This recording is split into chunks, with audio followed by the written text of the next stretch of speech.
As you all know, OKR stands for Objective and Key Results, with OKRs being a hugely popular goal-setting framework. Planned well for most, OKR rollouts are not an especially hard undertaking. In fact, it's fun and has an immediate impact. The key ingredients are know-how and commitment, and it's the know-how that I want to help you with today. I'm Matt, I'm the founder of ZOKRI, and I want to share how to plan, write and roll out OKRs across your company. I'm going to describe how you can implement OKRs the right way and avoid a lot of the common pitfalls. I also want you to know about some of the nuances of OKR implementations that are often not understood or simply overlooked. And towards the end of this video, I will share exactly what makes companies a good fit for OKRs, as well as what can make them a bad fit too. And because OKRs have a big cultural component, I will also be sharing the behaviours and habits teams will need to adopt to make OKRs a catalyst for a step change in performance. And finally, I want to take a quick look at the role of OKR software in a successful OKR rollout.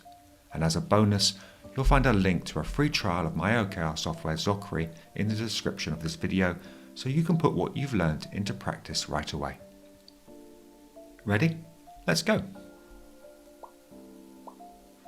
Let's start with your why. It's probably safe to assume that KPIs and goals, perhaps SMART goals, are being used in your company right now. Well, the good news is that OKRs take these to the next level. There is a real opportunity to help you go from good to great goal setting. And if we get this right, OKRs will allow you to identify and unlock improvements in performance by getting clarity on your most important game-changing goals. These goals will align vertically, from the top down and bottom up, as well as between teams, and encourage and facilitate better teamwork, more effort, and innovation. These are of course great benefits, however those reasons are not really great whys. Great reasons why you should start using OKRs as your goal-setting framework include the need to systemize your ability to focus efforts on game-changing goals in order to lead your market. You need to prioritize efforts towards the areas of greatest impact. Teams need to distinguish between business as usual work and game-changing goals. And you need a goal framework that allows all levels of the company to know and help deliver your strategy. Are any of these reasons behind why you're planning on using OKRs? Knowing and communicating your why allows you to energize your teams. What I'd also like to say is there are universal needs that companies that want to be competitive have.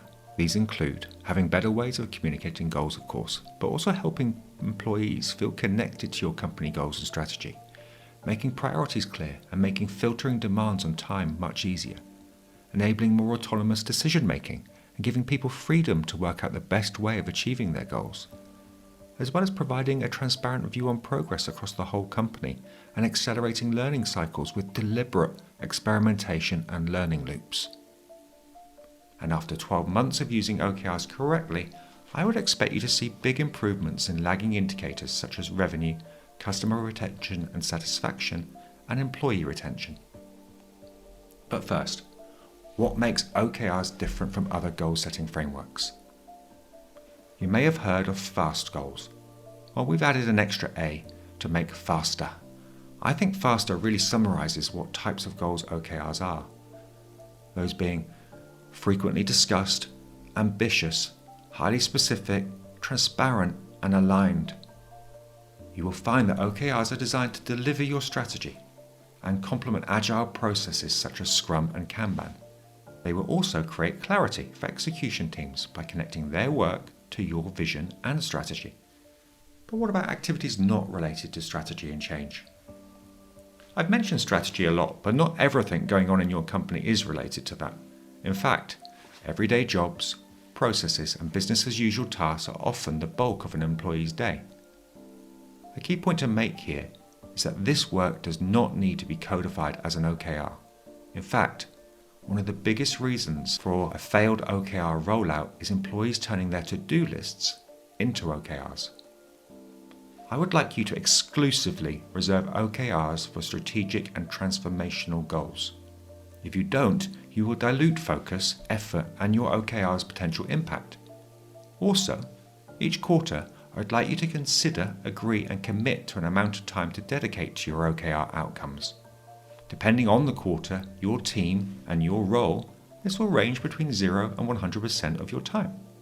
This means that when OKRs are implemented across your company, some employees will have lower levels of OKR involvement than others, and that is okay, as their contribution will be recognised in lots of other ways. How are you going to track OKRs and the impact of business as usual work? You're going to use KPIs as well. OKRs and KPIs have different jobs to do. They are complementary and actually need each other. In fact, they are frequently part of the same conversations, especially in OKR meetings. For example, it's common to have OKRs and KPIs as agenda items in monthly or quarterly business review meetings. And to help those conversations, KPIs can have their own targets and thresholds to maintain, independently of your OKRs. So if you really want OKRs to succeed, you might want to invest in defining and tracking KPIs as well.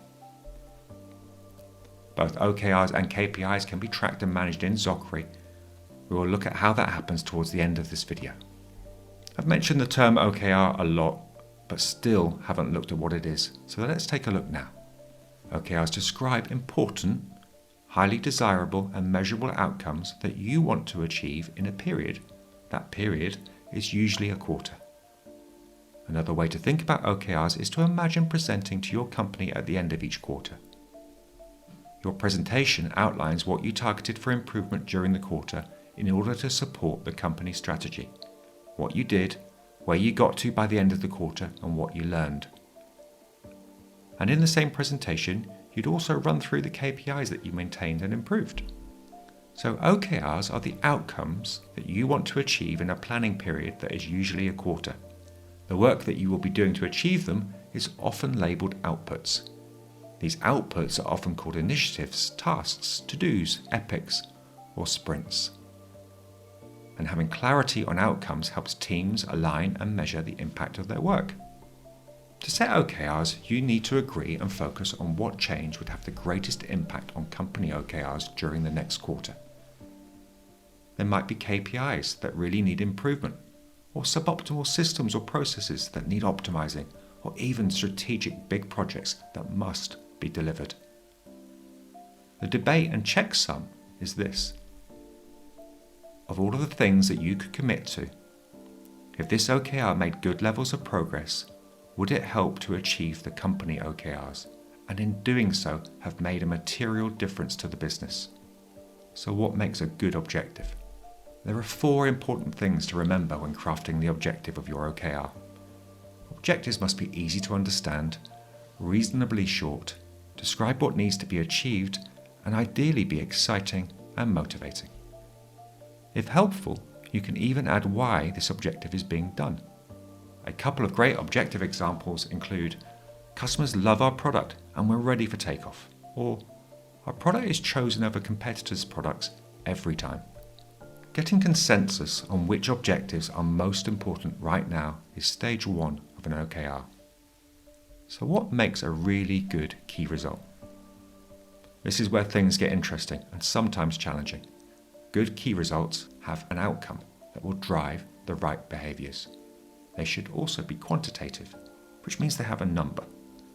The best key results are where the number changes frequently, ideally weekly. This makes frequent check-ins relevant and useful. Structuring key results using words like from and to help to provide context for what needs to be achieved. You will need agreement that a change in that measurement would make a big difference to the objective's achievement. The difficulty of key results is also important. Ideally, they would be graded using labels like stretch or aspirational. I will tell you more about why this matters in a moment. Finally, like with objectives, they need to be owned by an individual.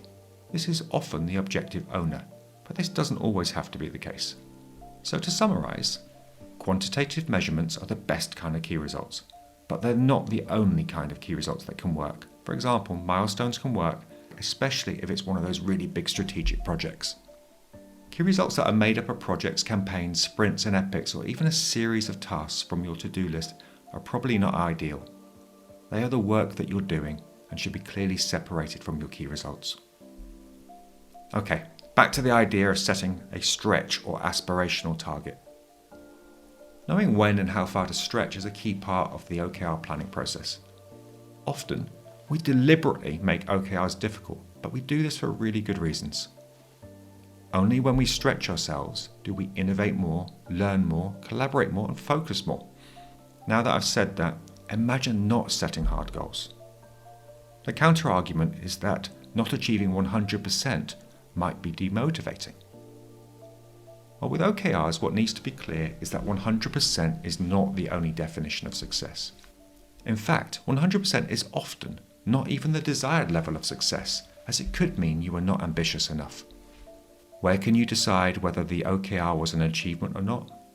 The answer is the OKR Retrospective, a key stage at the end of an OKR cycle.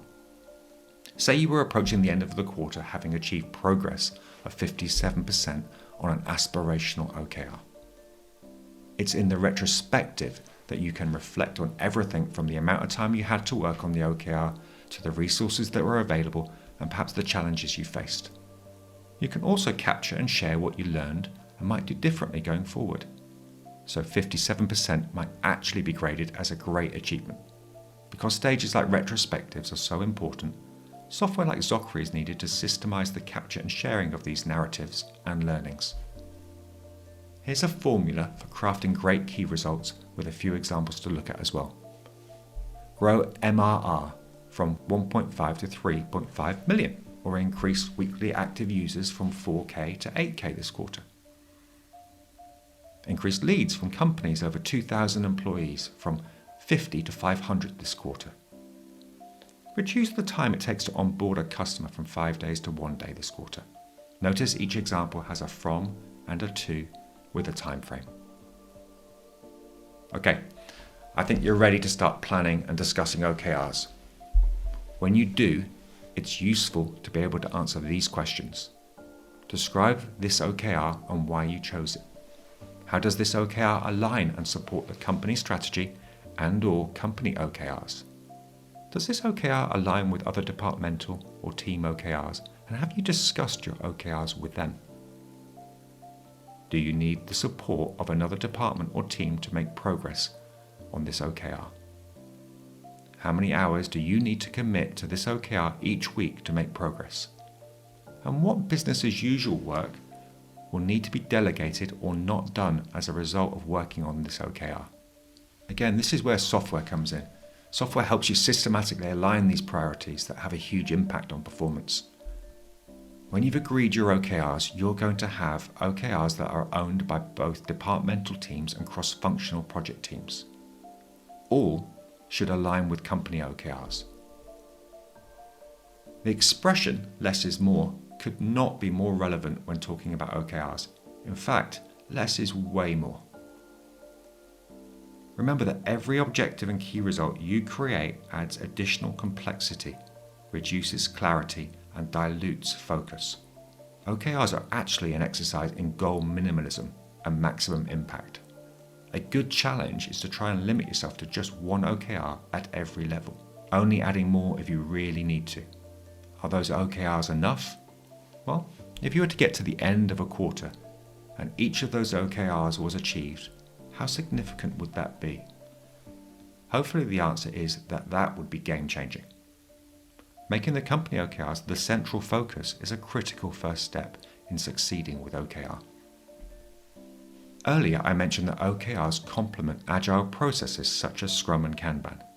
OKRs can be planned and managed in a similar way too, just a quarter at a time. This means that OKRs can sometimes continue between quarters, and some can get completed early.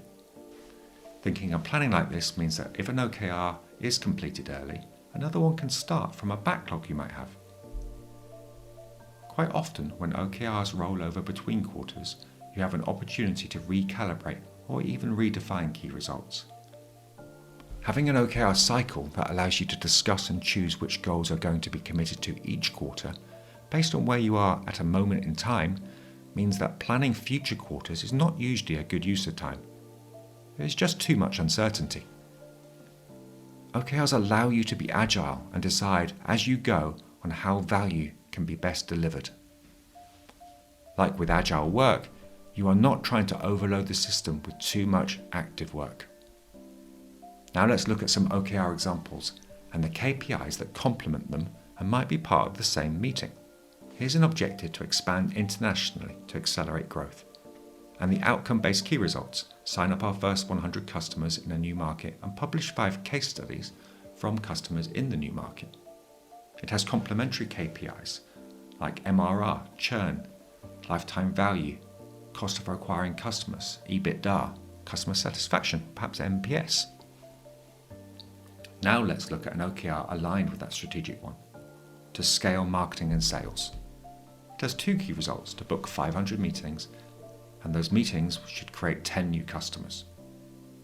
Complementary KPIs for this could include funnel metrics such as leads to SQL conversion percentages and SQL to customer conversion percentages. Right, we've covered the basics of setting good OKRs. The key to achieving and delivering the company strategy is to find and keep to your goal execution rhythm. You need to ensure the right conversations are happening at the right time. In teams, you need to plan and keep to a meeting schedule that is locked into diaries. Away from meetings, asynchronous updates to OKRs can be done through check-ins, with notifications and alerts keeping everyone informed. The right conversations at the right time deliver results. OKRs are the framework for these conversations, and those agendas will live quite happily in OKR software such as ZOKRI. So hopefully you can see the power of OKRs and what they could do for you.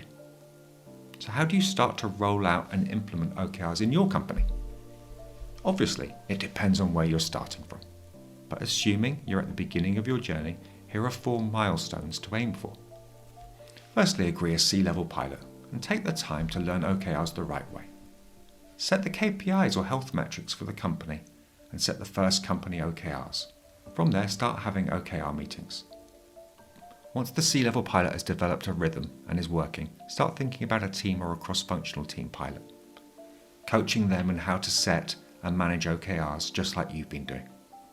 Also thinking about selecting and training an OKR lead or ambassador. These will be the guardians of OKR in your company. Once you've got that, you're ready to roll out to middle management and below. As part of this rollout, you're going to need to train and coach both new and existing employees on how to use OKRs. The goal is to ensure everyone understands and uses OKR in a consistent way. This is not a challenge as long as you have a plan to do it.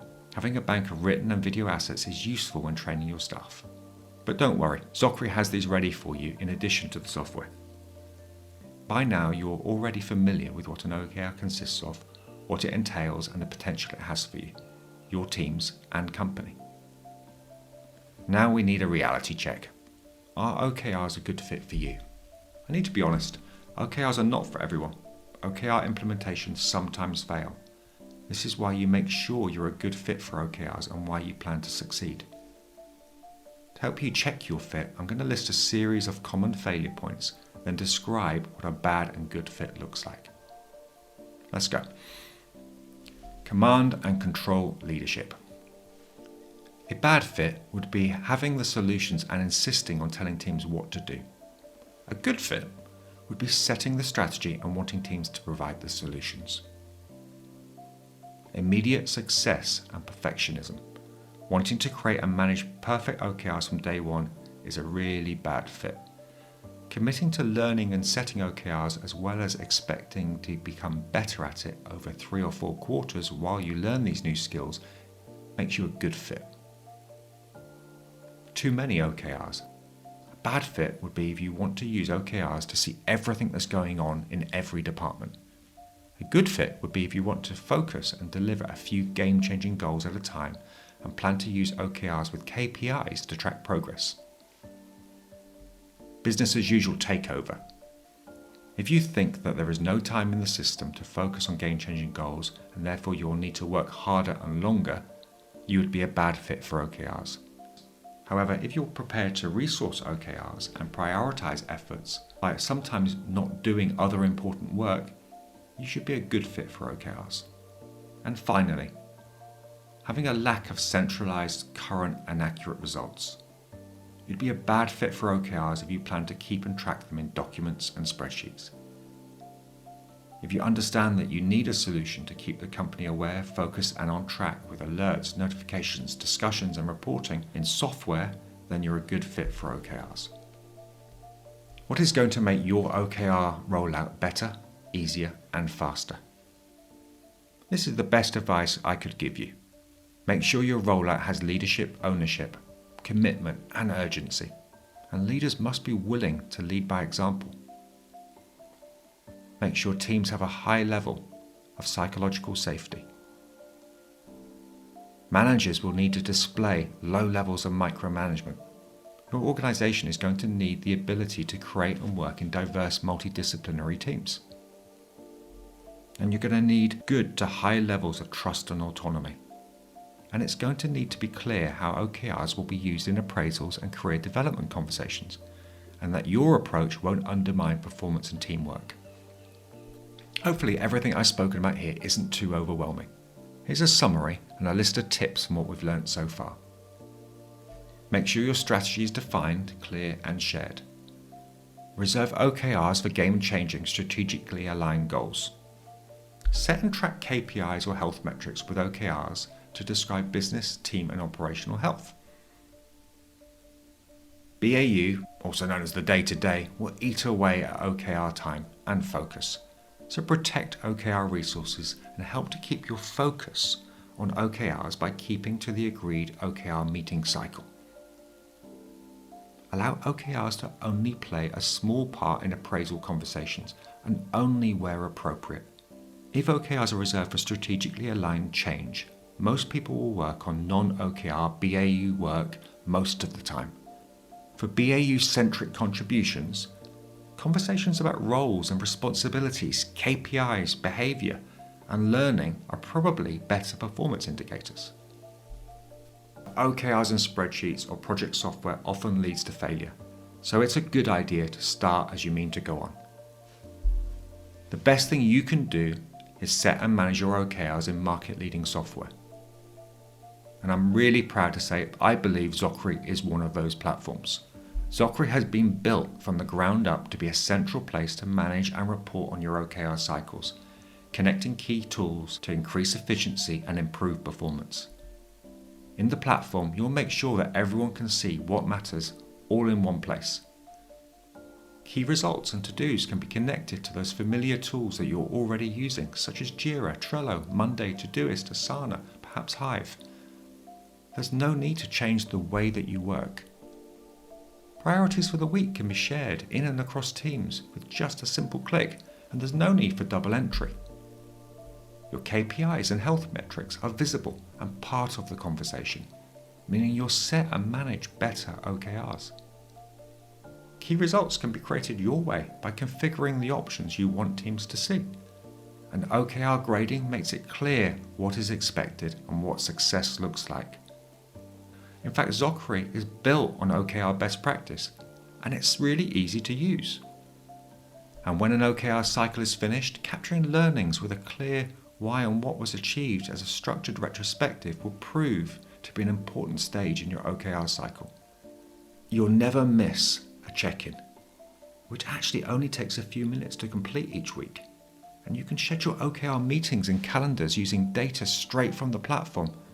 You'll never need to create a presentation slide with OKRs in again. And OKR progress reporting is made really simple. You can categorize all of your data by pillar, tag, team, or individual.